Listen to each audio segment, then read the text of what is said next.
CultPop! What is up to all our sidekicks and henchmen out there in the Geek Nation? My name is Noel, and today we're going to excitedly look at the first-person perspective of a big edition that just came out. This is Absolute Swamp Thing by Alan Moore, Volume 2, with art by Stephen Bissette, as well as a bunch of others, but he is the main artist. This just came out today. I am very, very excited about it. Next to me is, over here is Volume 1, which I finished earlier this year. Volume 2 just came out. It is the second in, I believe, 3 volumes that will collect the entirety of Alan Moore's run on Swamp Thing. Started as Saga of Swamp Thing into Swamp Thing, and essentially is the birth of Vertigo, or Vertigo begat what it was during the course of this run and kind of set the tone for that line that is now defunct. So, you know, who the hell am I?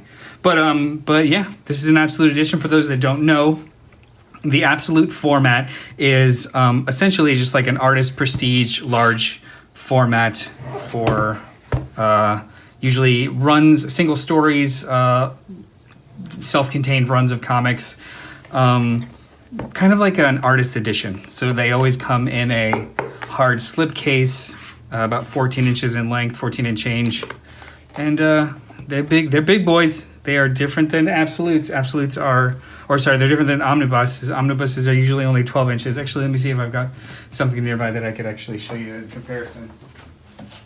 So yeah, from the shelf. So yeah, we're looking at the Daredevil by Mark Waid, Omnibus Volume 1. Yeah, these are large books, but this is even larger. But yeah.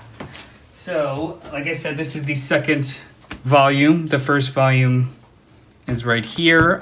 This is the first printing of the first volume. The second, if you didn't have a chance to pick this up, the second printing actually came out the same day as the volume 2 because this was a very popular get. There were some issues with the binding for some people. I did not have any problems with it. It worked out just fine, and it was this like nice moss finish. But yeah, when you open it up, sometimes the eye had problems or there was some glue issues. I was lucky enough to not have that happen with my edition.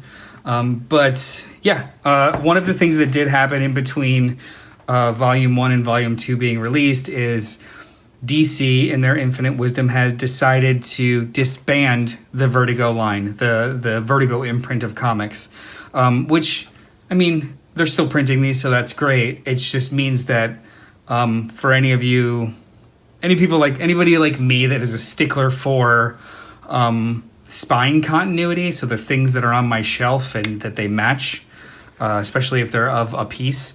So if you notice, Volume 1 is right here, DC Vertigo on the bottom of the spine.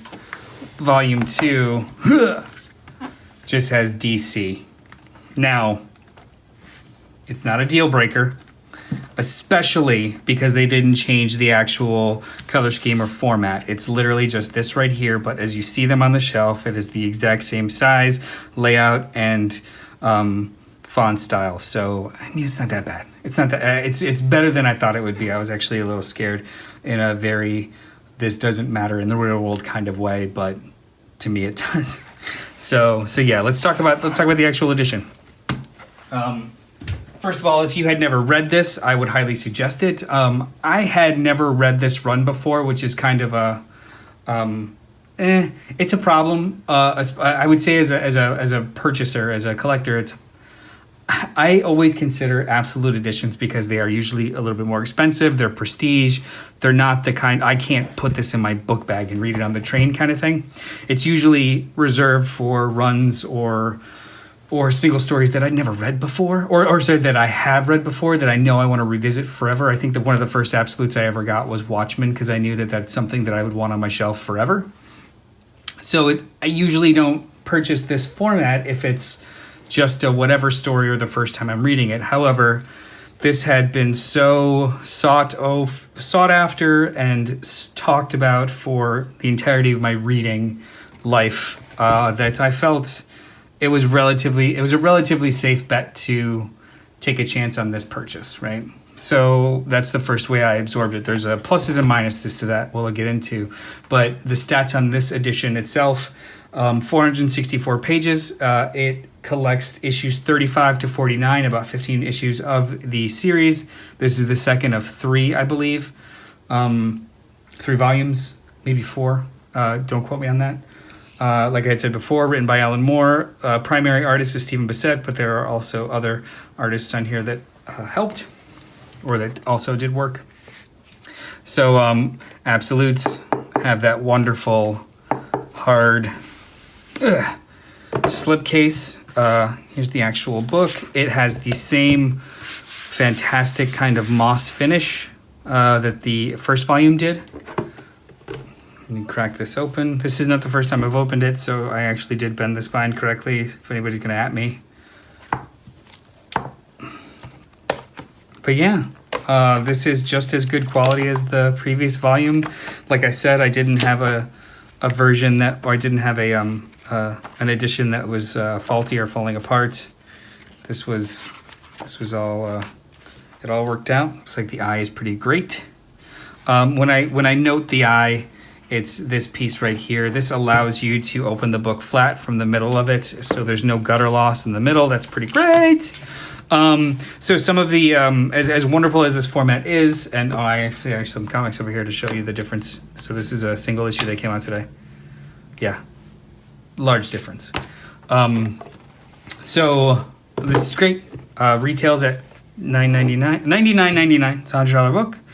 464 pages. And I guess one of the things that should be noted or talked about at least a little bit is the recoloring. So when this was announced, or this edition of this book, they blew up the format, but then also decided to go back and recolor the original art into a more modern style.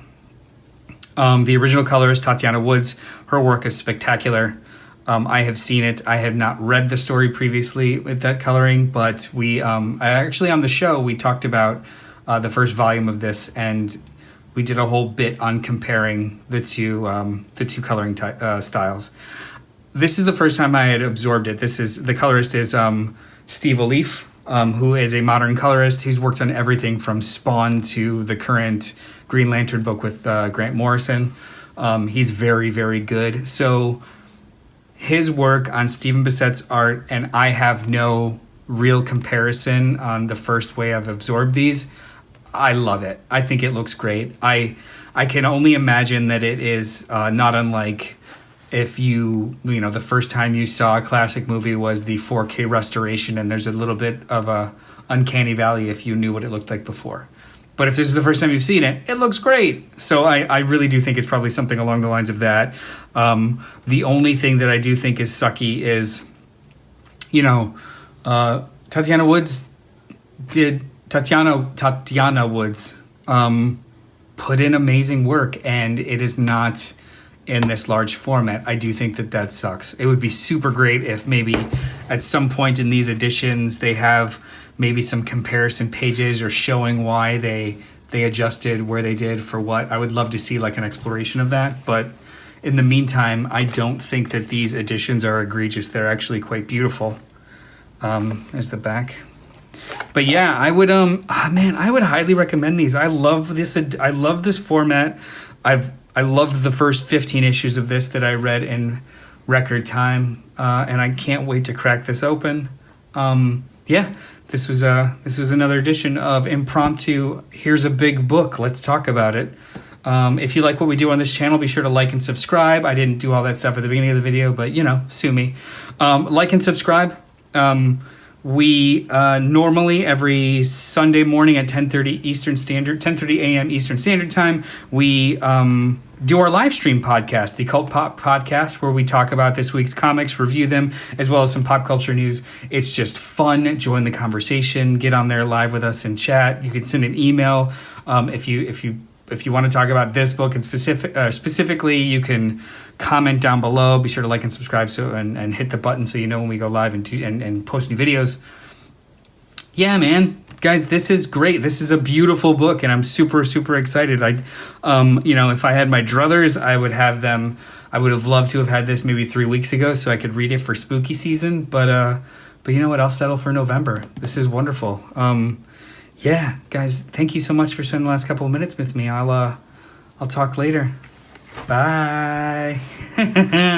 CultPop!